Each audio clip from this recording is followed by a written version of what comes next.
How we doing, folks? Welcome back to the East Coast Quarantine Kitchen Holiday Edition. The holiday dinner this year is going to look different than most, and you might be finding yourself having to make that dinner by yourself for the first time. Did you think I'm gonna leave you hanging? I don't think so. We are going to nail this dinner no matter what. Your first time, all good. Today, we are going to walk through how to crush that dinner for under 50 bucks for up to 10 people. So this year, we're gonna have to keep those numbers small. We're gonna have to get creative. You might have to have your grandparents calling in over Zoom, but that doesn't mean we can't create some special memories. So folks, let's make a holiday dinner. Let's go.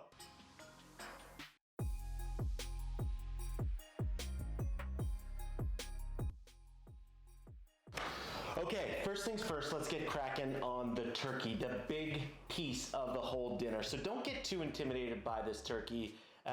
Really all this is just a frozen turkey I got at the grocery store. If you can get a local one, please go ahead and do it, but this cost me around 20 bucks. So what I did is I let that thaw in cold water overnight, and now what we're gonna do is prepare it to roast.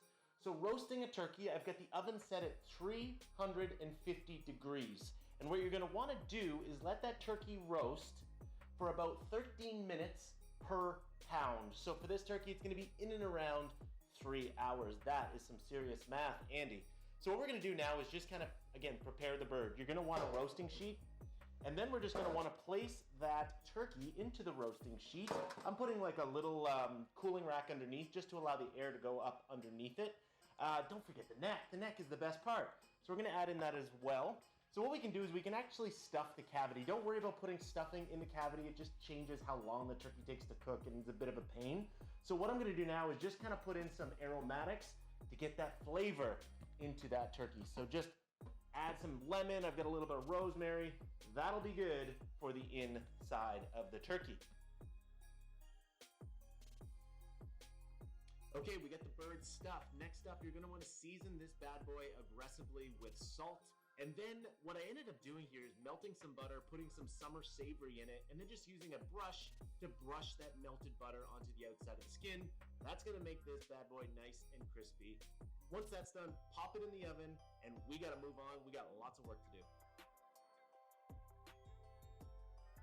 Okay, turkey is in. Time to get cracking on the cranberry sauce. This is dead easy. You're gonna wanna put a pot over medium-low heat, add in 1 package of fresh cranberries, 3/4 of a cup of granulated sugar, about a 1/2 cup of water, and then the zest and juice of 1 large orange or 2 small oranges. Let that bubble away until it's nice and thick, and then just let it cool, and boom, it's done.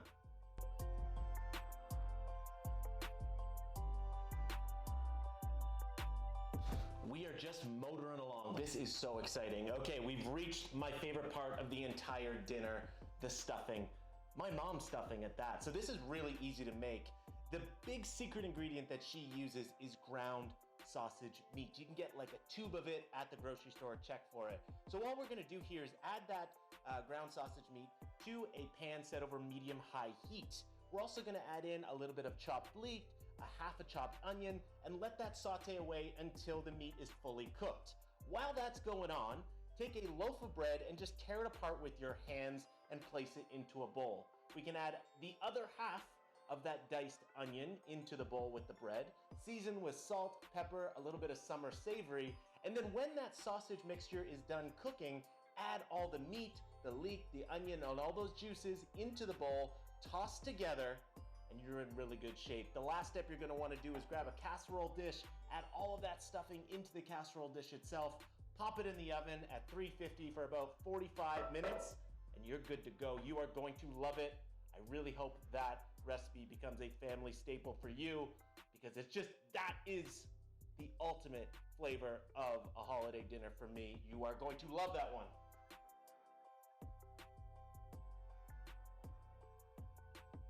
We are just rolling along, having an absolute blast, but it is time that we had the talk. Yes, the COVID talk, 2020, am I right? Okay, so this holiday season is going to be different, let's be honest. We gotta keep The gathering size is small. We need to be super cognizant about sharing utensils. Every single person should have their own utensil to serve their own meals.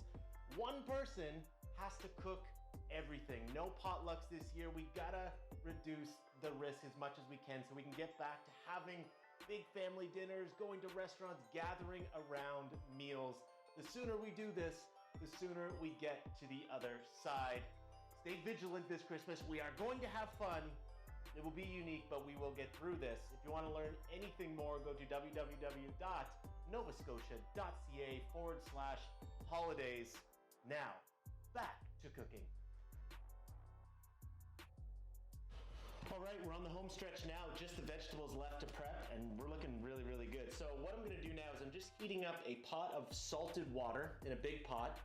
I'm going to peel these potatoes. These are just russet potatoes. For 10 people, I'm gonna do 5. That'll probably leave some leftovers as well. I'm gonna peel them, chop them up into the pot, let them cook until tender, take them out, mash them up with a little bit of butter, a little bit of cream. They will be phenomenal. When it comes to other veg that I like to cook, we're gonna keep it simple here. Nothing fancy in the East Coast quarantine kitchen. So what I'm gonna do is roast up some Brussels sprouts and roast up some carrots. So all I'm doing with the Brussels sprouts is I just take them whole, cut them in half, toss them on a baked sheet. The same is true with the carrots. You can keep them totally whole if you like. I like using these small ones and keeping the little green parts on. They just look fancy. Toss those on the baking sheet.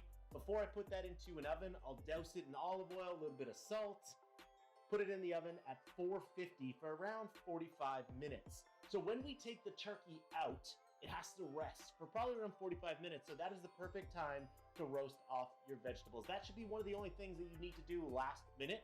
So when we take the turkey out, increase the temp of that oven, throw the vegetables in, and then when it is time to eat, haul them out and serve up.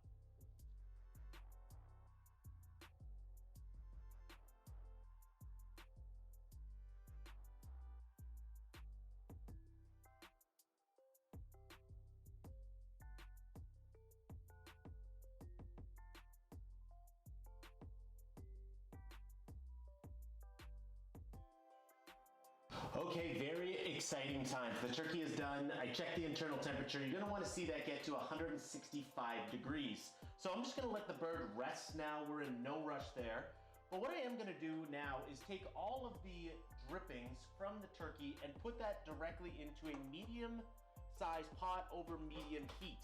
So now it is time, folks, to make the gravy. Very exciting times indeed. So I'm gonna take those drippings in there. I'm gonna turn that pot up to about medium-high heat. And what I'm gonna do is I'm gonna create what's called a slurry. So that's a mixture of water and flour, and that's going to be what gives us more volume to the gravy as well as thickens it to give us that really nice viscosity we are looking for. So I'm gonna mix these two together. It's about a half cup of flour and a couple cups of water that I'm gonna shake together. I'm gonna bring the whole mixture up to a boil and slowly start incorporating this flour and water mixture while whisking. Keep an eye, this gets very cool. There's nothing that complicated about making the gravy. What we're gonna do is take that turkey drippings and bring that up to a boil. Mix the flour and water together, make sure it's fully incorporated, and then slowly add that flour-water mixture into the turkey drippings themselves. Make sure that water is kept at a boil. Slowly incorporate while whisking, and it's gonna start thickening up. And that's it. Season with a little bit of salt, pepper, a little bit of thyme, and you just made gravy.